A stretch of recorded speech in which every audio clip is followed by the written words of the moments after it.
অনেক ব্যক্তির মনে একটা প্রশ্ন জাগে আমাকে আর রাধাকে নিয়ে। বলেন যে না আমি আর রাধা একসাথে থাকি, না আমাদের বিয়ে হয়েছে। আমি এখানে দ্বারকাতে, ও ওখানে বর্ষণাতে, তাও এত ভালোবাসা কি করে? এ কেমন সম্পর্ক? আমি তাদের একটা সহজ কথা বলতে চাই। আপনি কখনো আয়নার দিকে দেখেছেন?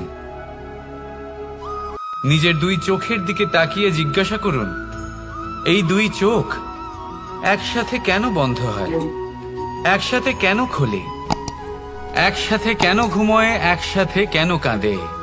আজীবন কোনো এক মানুষের সাথে সম্পর্ক রাখা অবশ্যই সম্ভব, তাদের সাথে দেখা না করে।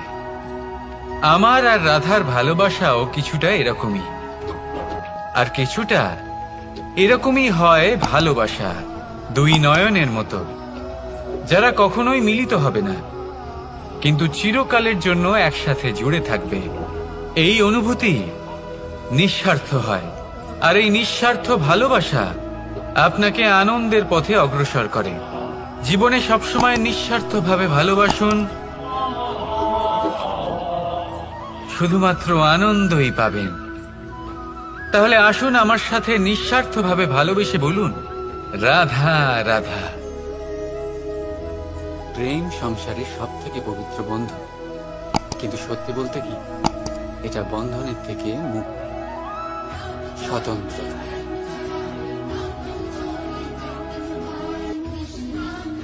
বুঝলেন না? বোঝাচ্ছি বোঝাচ্ছি।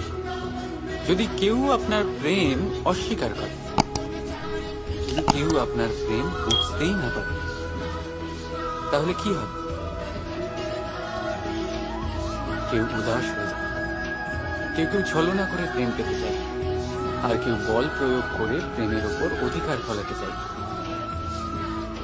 কিন্তু এটা আবশ্যক নয় যাকে আপনি ভালোবাসবেন সেও আপনাকে ভালোবাসবে, কারণ প্রেম কোনো বস্তু নয়, না রাজ্য না ধন যেটা আপনি বল প্রয়োগ করে নিজের বশে আনবেন। প্রেম হলো সেই শক্তি যেটা আপনার সমস্ত বন্ধন খুলে দিতে পারে, কিন্তু নিজে কোনো বন্ধনে আটকা পড়ে।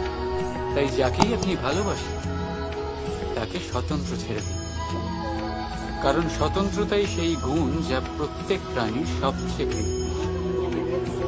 প্রেম যদি সত্যি হয় তাহলে সে অবশ্যই বুঝতে পারে। ততদিন নিঃস্বার্থভাবে প্রেম করেছে,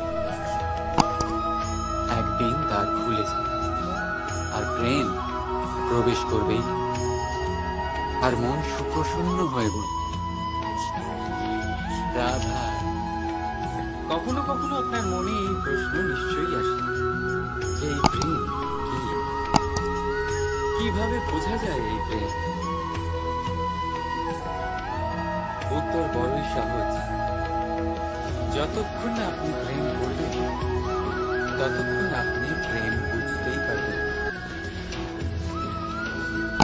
যদি রত্ন হয়ে মুকুটে সজ্জিত করতে হয়, তাহলে হিরেকে কাটার কষ্ট অবশ্যই সহ্য করতে হবে। প্রেমের সঠিক অর্থ বুঝতে গেলে মোহকে ত্যাগ করে আত্মসমর্পণ করতেই হবে। যে প্রেম কাউকে পাওয়ার জন্য করা হয় সেই প্রেম প্রেম নয়, তা মোহ। তাই আত্মসমর্পণ করুন নিজেকে, নিজের অহংকারকে, নিজের অস্তিত্বকে, মোহকে, আর দেখবেন আপনার প্রেম স্বয়ং আপনার সাথে থাকবে।